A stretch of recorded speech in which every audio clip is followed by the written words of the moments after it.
Hi friends, எல்லாருக்கும் வணக்கம் and welcome back to சுபியும் நானும். இன்னைக்கு நம்மளோட சேனலில் நம்ம எல்லாருமே விரும்பி சாப்பிட்ற ஃப்ரைட் ரைஸ் சிம்பிளாக எப்படி வீட்லேயே பண்ணுறதுன்னு பார்ப்போம். வாங்க சேனலுக்குள்ளே போகலாம். நம்ம ஃப்ரைட் ரைஸ் பண்ணுறதுக்கு இன்றைக்கி நான் பாஸ்மதி ரைஸ் 1.5 கப்பு எடுத்திருக்கேன். இதை நல்லா கழுவி ஊற வச்சுருங்க. ஒரு 40 மினிட்ஸ் இது நல்லா ஊறட்டும். அதுக்கப்புறம் சைடில் தண்ணியை வச்சுருங்க அரிசி போடுறதுக்காக. இது நல்லா கொதிக்கணும். கொதிச்ச உடனே நம்ம இது கூட கழுவி ஊற வச்சிருக்கிற அரிசியை ஆட் பண்ணிடுவோம். அரிசியை ஆட் பண்ண உடனே நம்ம இது கூட நம்ம உப்பு சேர்த்துருவோம். தேவையான அளவு இதில் உப்பு போட்டுக்கோங்க. உப்பு போட்டதுக்கப்புறம் நம்ம இது கூட ஒரு 3 ஸ்பூன் எண்ணெய் விட்டுக்கலாம். ஏன்னா அரிசி ஒன்றோட ஒன்று ஒட்டாமல் நல்லா உதிரியாக நமக்கு கிடைக்கும் சாப்பாடு. அதனால தான் நம்ம இதில் எண்ணெய் ஊற்றிக்கிறோம். ஸோ எண்ணெய் ஊற்றுறதுனால அரிசி ஒன்றோட ஒன்று ஒட்டாது. இப்போ பாருங்கள், ரைஸ் நான் வடிச்சிட்டேன். ஸோ இந்த அளவுக்கு இருக்கிற மாதிரி நம்ம வடிக்கணும். அதாவது ஒரு 85% ரைஸ் பாயில் ஆன உடனே நம்ம இறக்கிடலாம்.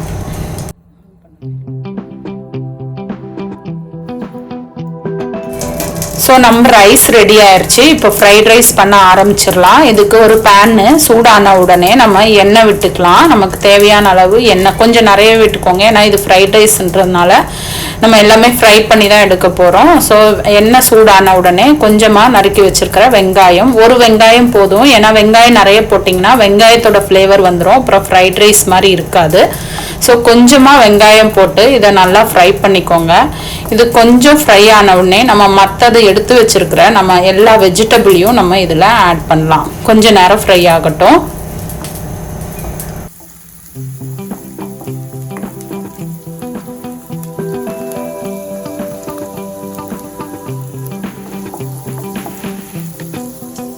இப்போ வெங்காயம் வதங்கிருச்சு. இது கூட நம்ம கட் பண்ணி வச்சுருந்தா 1 கப்பு கேரட் ஆட் பண்ணிக்கலாம்.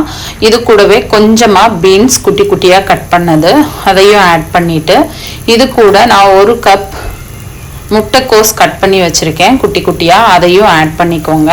ஸோ வெஜிடபிள் வந்து பியூராக நம்ம சாய்ஸ் தான், நீங்கள் எது வேணாலும் ஆட் பண்ணிக்கலாம். கேப்சிகம் இருந்தாலும் கேப்சிகம் ஆட் பண்ணிக்கலாம். இன்றைக்கி நான் கேப்சிகம் ஆட் பண்ணல. இது கூட நான் கொஞ்சம் பட்டாணி ஆட் பண்ணியிருக்கேன். பச்சை பட்டாணியாக வாங்கிக்கோங்க, ஃப்ரோசன் அவ்வளோவா நல்லா இருக்காது. ஸோ ஃப்ரெஷ்ஷாக நீங்கள் வாங்கி எடுத்துட்டிங்கன்னா நல்லாயிருக்கும் ஃப்ரைட் ரைஸ்க்கு. ஸோ இது எல்லாமே கொஞ்ச நேரம் நம்ம ஃப்ரை பண்ணுவோம். இதெல்லாம் ஃப்ரை ஆன உடனே மற்றதை நம்ம சேர்த்துக்கலாம்.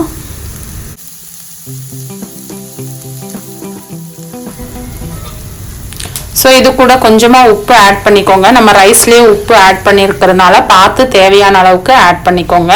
இது எல்லாம் மிக்ஸ் பண்ணிவிட்டு நம்ம இது கூட கொஞ்சமாக சோயா சாஸ் ஆட் பண்ணிப்போம். நீங்கள் பாருங்கள், லைட் சோயா சாஸ்னால் ஒரு 2 டேபிள் ஸ்பூன் ஆட் பண்ணிக்கலாம். திக் சோயா சாஸ்னால் 1 டேபிள் ஸ்பூன் போதும், இல்லைனா ரொம்பவும் இதாயிரும்.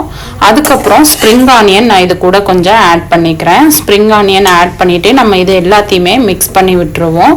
அவ்வளோதான். இது கூட நம்ம வடித்து வச்சுருக்கிற நல்ல ரைஸை இதில் ஆட் பண்ணிடலாம்.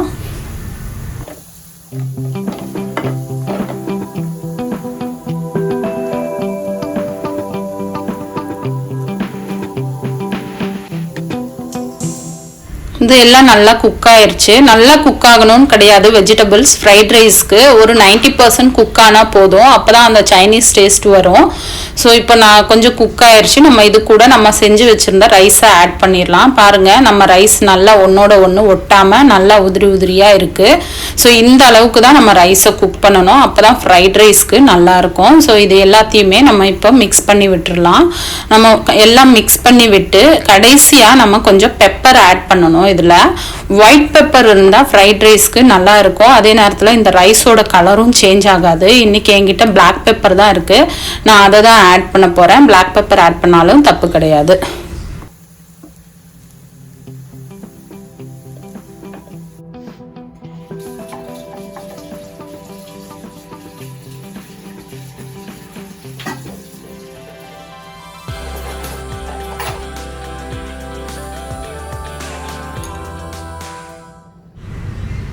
ஸோ இது நல்லா மிக்ஸ் ஆயிடுச்சு. இப்போ நம்ம பெப்பர் ஆட் பண்ணிக்கலாம். இது கூட தேவையான அளவுக்கு நீங்கள் பெப்பர் ஆட் பண்ணிக்கோங்க உங்கள் டேஸ்ட்டுக்கு தகுந்த மாதிரி. ஸோ பெப்பர் ஆட் பண்ணிவிட்டு லைட்டாக ஒரு மிக்ஸ் பண்ணிடுங்க. அதுக்கப்புறம் நம்ம இது கூட ரிமைனிங் கட் பண்ணி வச்சுருந்த ஸ்ப்ரிங் ஆனியனை மேலே லைட்டாக தூவி விட்டுருவோம். அவ்வளோதான், நம்ம ஃப்ரைட் ரைஸ் சீக்கிரமாக ரெடி ஆயிரும். ஸோ இந்த மாதிரி லைட்டாக தூவி விட்டுருங்க ஸ்ப்ரிங் ஆனியன், அது பார்க்குறதுக்கு அட்ராக்டிவாக இருக்கும்.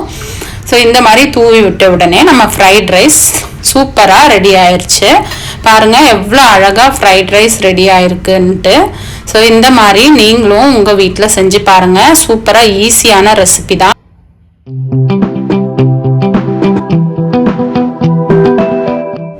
நீங்களும் உங்கள் வீட்டில் ட்ரை பண்ணி பாருங்கள். ட்ரை பண்ணி பார்த்துட்டு எப்படி இருந்ததுன்னு கமெண்ட் பாக்ஸில் கமெண்ட் பண்ணுங்கள். மறக்காமல் நம்ம சேனலை சப்ஸ்கிரைப் பண்ணிக்கோங்க. தேங்க்யூ.